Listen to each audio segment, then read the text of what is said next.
Hi, Anne. Good morning, everybody. Hi, Loretta. Hi. Yes, double shot of espresso. There you are. So, and for some of people in our audience who may not know you, I want to remind them, if they don't know, and say again, you are a UMass alumna, and you did have connections to what was then called the University Gallery. Bessie Searsma, previous director, maybe Helene Posner, I think they taught a museum studies class, and you got a little bit of inspiration maybe from us right here at the museum. So I did get a little bit of inspiration. I got a lot of inspiration. This was my exposure to the contemporary art world, and I'm quite amazed and honored to be with you all today. So thank you. Thank you for everything UMass has done, and Loretta for being such a great colleague for so long. Oh, so sweet for you to say that. Truly, it's an honor to have you here today. And you have had an amazing career trajectory. Since leaving UMass, you were director of Creative Time. You began in 1993, director of the Brooklyn Museum, and started beginning in 2015. So maybe some of us could hear a little bit more from you about the Brooklyn Museum. What attracted you to work there, and maybe just give us a little bit of information as to what I understand is the second largest encyclopedic art museum in New York City. Yeah, well, we're only 2 encyclopedic art museums in the city, but but Loretta, let me just ask, because I can't see the audience. Oh. Can you see a hand of who has ever been to the Brooklyn Museum? And Loretta, you can tell me what you're seeing. Well, you've got a lot of people here who have been through. Good. But That's great. But it changes all the time. So tell us how you're keeping it refreshed and new all the time. Well, let me just start with the original question, which is for those of you who haven't been, or even if you have been, you may not be aware of this, but we are one of the oldest art museums in the country. Our roots go back to 1823, and we're among the largest. Our current building was started roughly 140 years ago when we were building collections for a building that was planned to be larger than the Louvre. Only a quarter of the building was actually built. So it gives you a sense, for those of you who have been to the Brooklyn Museum, how large the institution was going to be. Until, of course, the great mistake, as Brooklynites like to call it, the building of the Brooklyn Bridge, and the wealth of Brooklyn moved to Manhattan, and that was it had many decades of impact on Brooklyn and the museum. But the strength of our collections include an extraordinary Egyptian collection, American art, African art, indigenous arts of the Americas, and the Asian art, Islamic art. The list really goes on, and of course, contemporary. And though we're in Brooklyn, we serve the world, but the truth is Brooklyn is our DNA. And if Brooklyn were an independent city, Loretta, it'd be the 3rd largest city in the country. We're in central Brooklyn, which has more than 1 million people. That's 400,000 people more than Boston. Huh. And Brooklyn is home to more artists than anywhere else on the planet. And in fact, Brooklyn is our inspiration. It's that moxie, that creativity, the diversity, the energy, the sense of humor that really inspires our work. So that's a little bit about the Brooklyn Museum and where we're situated. And I'll just conclude that question with saying I think we're the coolest and probably the most courageous museum in the nation and maybe the world. You're shaking things up there, that's for sure. So, it's an ever-shifting worldview we have these days in the art world everywhere. So how do you see the role to question and challenge an encyclopedic museum to be up with the latest, to see its collections as being reflective of this ever-changing, shifting worldview?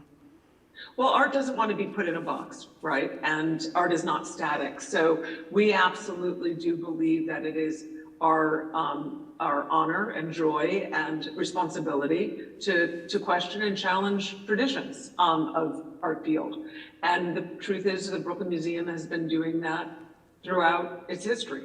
And I think we're in a unique position to do so. As you mentioned, the Brooklyn Museum is one of 2 encyclopedic art museums in New York City, right? But it's the only city in the country and one of the few in the world that has 2 encyclopedic art museums. And in fact, most states don't have encyclopedic art museums. If I think about it, I think it's only like 11 or 12 states can say that they even have an encyclopedic art museum. So at any rate, because we are of course, smaller than the Met. We don't have all the masterpieces of the Met. We don't have the endowment and the huge staff of the Met. We get to be liberated from that pressure of being perfect by standards that are sometimes out of date. And that's liberating for us, especially because museums are for everyone. Yet we often reflect out of date ideas and standards and ways of doing things. And it's time for change.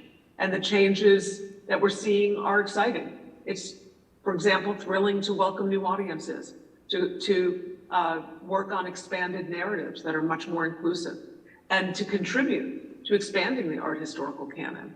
So from our collections to our exhibitions and our public programs and educational programs, we're really challenging traditional ideas of what a museum is and can be. And if you don't mind, I just want to give you one example of that. During COVID, when lots of institutions closed their doors, we just moved outside. We had collections on a giant digital screen outside. We had public programs. And you have to remember, Central Brooklyn was the hardest hit initially in the nation, right? We lost a lot of people. It was really great hardship, but we were like, we're gonna be out there and we're gonna serve our neighbors and we're gonna listen to them. There was, loss of income. So we had a giant food bank when all the toy drives were shut down because there was no safe place to gather. We gave away over 5,000 toys. When the Black Lives Matter protesters had no place to go to the bathroom because everything was closed.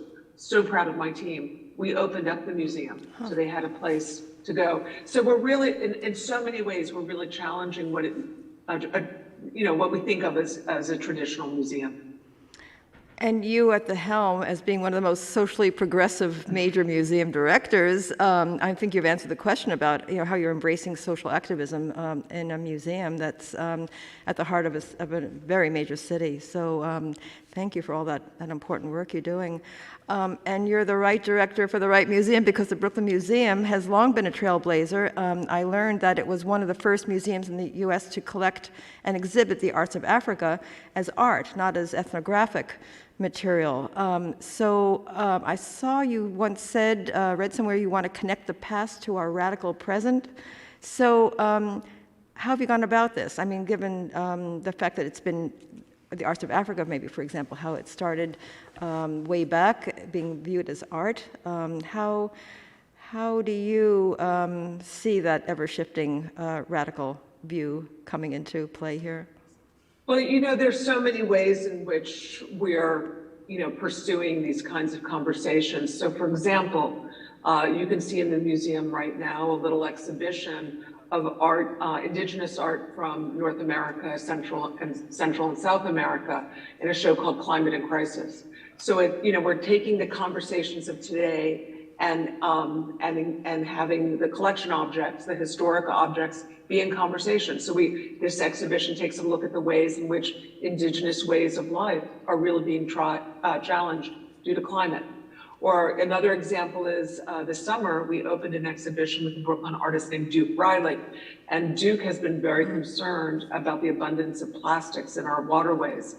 And he's sort of like a modern day pirate. So he's been going around collecting plastics out of the water and off of, out of New York City beaches. And he's been cleaning them up, painting them so they look like whalebone, and creating his own kind of scrimshaw drawings on them. But his drawings are of aquatic life that's endangered because of climate crisis, as well as the CEOs and lobbyists of plastics companies. So there's a lot of ways, and I think that there's hardly an artist that we invite to do an exhibition in the museum that doesn't want to draw from our collections. But that's only one way in which we're really doing that. Yeah, so staying on the topic of collections, I haven't been there, I guess it was only pre-COVID, but in terms of your rotating the collection, creating new spaces, I mean, you're already talking about how you're engaging the outside, inside. How do you expand the ways in which the collection can be seen visually in displays and such within the museum? And then also maybe talking a little bit about the educational opportunities that you're offering through the collection. Yeah, well, we've often pondered if, we could take everything out of the museum and completely rearrange it What would we do? What would it look like? What stories would we tell? And it's really hard to imagine because they're just infinite number of possibilities. So we're experimenting really, Loretta, with a whole bunch of things. So for example, as I said, we want our collections to stay active. I mean, of course, people want to see their favorite works, the greatest hits, but we can also give people reasons to come back and experience collections anew. People come and they're interested in lots of different types of narratives. They all have different ways in which they want to engage and learn, whether it's through an artist biography or, the materials and process or the geopolitical history of the place that they come from. So we're trying out different things. For example, in our Egyptian galleries right now, there's a little, or not so little actually, sort of mini exhibition about early African Egyptologists of African descent, some of them African American, who really did important scholarship around Egyptians as African people with African cultures. And that work, that scholarship was intentionally erased by white Egyptologists. It's just a fact. And so we have an exhibition that, speaks to the past, to the mistakes and erasures of the past, and leans into the present. You could take a look at our decorative arts galleries. We have this beloved American century vase. It's considered one of the great American decorative arts objects. It's got a portrait of George Washington. It's got some buffalo heads, as handles. It shows peaceful treaty transfers. It's kind of the fiction of white colonial settlism. And we have it next to a vase with a contemporary ceramicist named Robert Lugo out of Philadelphia, who paints a very different picture of who should be celebrated in America. Includes, Brooklyn's own beloved Biggie, for example. And then, as I said, we're making shows out of our collections, like Climate in Crisis, or our new European art installation that isn't just greatest hits. It is. You can have your Monets, and they're fabulous, but it also looks at, how the artists were responding to the issues of their day, whether it was about labor or gender or the environment. Can't wait to come back. I'd love to hear a little bit more about your visible storage. I did read about it, and I don't know if we had, when we spoke earlier, you and I, when we did our little conversation, I think it's a dream of every museum to have visible storage, and I understand that you're embarking on it at the Brooklyn Museum to give a visitor an inside view of the collection and how museums actually work. So tell us a bit more. How did it start? When did it start? And how will you make it viable? I mean, if it is, maybe it is already. Yeah. So it actually, we have on our 5th floor in American Art, visible storage already. And that was done probably, I don't know, at least I'm guessing 20 years ago by my predecessor, Arnold Lehman. Oh, okay. And it is beloved in the museum. People love seeing open storage. Since then, other institutions have done similarly. You can go to the Met and see almost an entire floor of open storage. It's very exciting. You can open drawers and pull out, racks and that kind of thing. And people really get a little bit of a glimpse of what it may be like more in storage. Although this is certainly prettier. So that's always a great thing. What we're doing now is we've gotten a big grant from the city to update the systems, primarily the HVAC. It's not a sexy project, but an essential one for our 4th and 5th floors. And so that'll give us an opportunity to create more galleries. And I think, Loretta, what I've said is that I believe in less storage and more galleries. I'd like to get more things out on view. And my predecessor did a great job by, making some of the storage space more available. So that was a great strategy, and we're looking at others as well. So you are expanding the collection as well. So your goal to have more out on view and not in storage. Well, I mean, every donor and every artist wants to have their work on view and not put into storage. And I was just so impressed to look at the press releases of your recent acquisitions. I mean, I noticed that way back in 2018, the Soul's Grown Deep Foundation, for example, transferred its selection of works of art by Black artists from the South to the care of your collection. Astounding, and congratulations that you have that. in your collection as a way to, reshape the narrative of American art. Most recently, I read that among 500 new acquisitions, your gifts include works by KAWS, K-L-W-S, Rick Lowe, Amy Selman, Carol Walker, and I don't want to read your whole press release, but it's astounding, and 40 significant rare objects and masterworks that will augment your art of the Korea collection. So if your goal is to have, where do we begin with all this? How do you allow these artworks to be seen by the public? And then I guess I'll ask you, how do you manage this for gifts and foundations and what kind of support you're getting? So let's just start with how will you get these new art objects on view, if that is the hope of everyone? Well, I don't believe in permanent galleries that never change for decades, right? I believe that you need to really keep the collection galleries fresh. And by the way, you have to, because we're very proud lenders to many museums around the world. Every month we have work going out from the Louvre and the Met to small museums across the country. And so you have to keep the galleries reinterpreted and refreshed regardless. But let me just say that at one time when we were first being created, museums like the Brooklyn Museum and the Met just accepted just about everything. Grandma died, they'd roll up with the pickup truck and they'd drop things off, and the idea was it's all culture, maybe one day something here will be valuable. And that's just not sustainable. It was successful in building collections, but it's just not sustainable. And while we call ourselves encyclopedic, we aren't. Instead, the truth is we're really a mishmash of things representing the interests and the tastes of the times in which they were collected. And museums just can't go on like this. We need some focus. We just don't have endless amounts of storage. We don't have endless amounts of gallery space. I question the constant overexpansion and rebuilding of museums.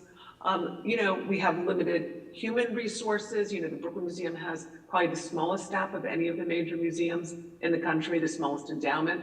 Our financial resources are really limited. And yet it takes a lot of people and a lot of money to care for a collection, which is essential to our work, right? Right. And a few museums, very few, have billionaire trustees and deep pockets with big acquisition budgets. And with today's market, even big acquisition budgets won't go far. So at the Brooklyn Museum, we're really clarifying why are we collecting?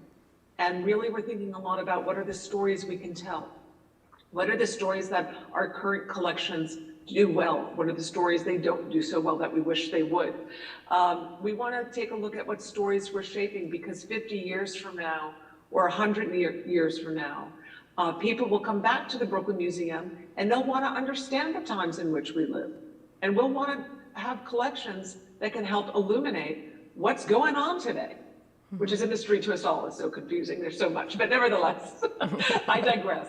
So we're really trying to create a collection that we think is additive in a city of incredible museums that's already, collecting a lot, and that is really focused on some very specific stories. For example, as I've said, climate crisis, mass criminalization, and more. And our audiences deserve the very best. So we're always looking to fill in important holes in our collection with major artworks that we could never afford to buy, that helps to improve the historic collections. And you identified, for example, the important gifts we've received recently to strengthen an already exceptional Korean art collection. Right. An important community in Brooklyn, too.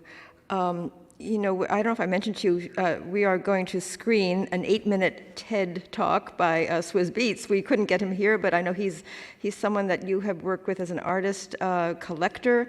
He's my boss. Oh my! He's on the board of the Brooklyn Museum. You lucky person. Well, lo and behold. So he supports art himself by collecting and then giving grants to artists. So how do you? Maybe this is something I really want to know. How do you work with collectors? How do you work with them both on your board, but then to find ways to get your collection so that it reflects some of their, well, I mean, is that a tricky question? Is that a trick question? So, having the board involved, really involved in a way that makes sense to you as a director. Well, first of all, let me say that we worked for several years with the curators and the board together on a collection strategy. And so everybody's very clear about what we're looking to do and what we're a little less interested in. And I will say to you, not a week goes by, sometimes not a day goes by when I'm turning down objects that are being offered to the museum. So, people are very, very generous, but as I said, we have limited resources and space, so we just can't take everything. And I think that directors just need to be really honest. We're looking to do X, Y, and Z and not A, B, C, and thank you, and maybe here's another place where an object can go. So this is especially problematic because we're being offered so many young artists. And of course, the galleries and collectors want to be able to say, the artist I'm collecting and I've discovered is now in the Brooklyn Museum collection and it enhances value, et cetera. So we're very sensitive to this trend that's been going on and holding off and waiting a little bit longer. But I think that people have been very excited to make important gifts to the Brooklyn Museum, because we have the youngest and most diverse audience of any major museum probably in the country. And they want the work to be shown, and they want it to connect with our audiences. And I think they also are recognizing that we're rotating our collections as regularly as we possibly can. And so there's a good chance that the work is going to be shown. They don't, to your point, want things to sit in storage forever. And I don't either. Why take it? If you were here on the stage, we'd have an opportunity for Q&A, which we won't, but for this opportunity to have you here briefly. But Anne, the Symposium's, the theme is the future of collecting and why collecting matters. You've touched upon this already on some of your goals as a museum director, but can you offer us a few, what do you think? I mean, we're going to have artists speaking as to how they work with collections in their own research and curators from a variety of museums. So the future of collecting, why collecting matters, keep the collection alive and well. What, in closing, what would you like to tell us and say someone in the audience was asking you, okay, well, we have heard already what your goals are, but yeah, what does Anne Pasternak want to tell us? Well, I don't think I have any, eureka moments for you. What I can say is that I know from firsthand experience how important my exposure was at UMass to contemporary artists. I remember Alan Serrett having an exhibition at what was then the University Gallery, and my first experiences working with artists were at the Herder Art Gallery, where I was an intern to Michael Coblett, and I have very fond memories that were formative. And so whatever you can do to get alumni and it's the Massachusetts collectors to really support the collection. I know it has impact on the students. I can speak to it from personal experience. So in fact, I'll make a gift at some point to the University Art Gallery from my collection, and we'll talk about that at some point. So there you go. That's my eureka moment. I'm going to make a gift. Whoa, and you're recorded. We heard it live, so thank you so much. And I mean, you're inspiring all the time, every time I see you and hear you. So thank you so much. Looking forward to staying in touch, and the best to you. We can't wait to. Maybe you will offer a behind-the-scenes tour for us one day soon. But look, we're. I'm happy to do it anytime. Oh my gosh, that's also on the recording. So, and okay, good. Thank you. More soon. Thank you. Be well. You too. Enjoy. Take care.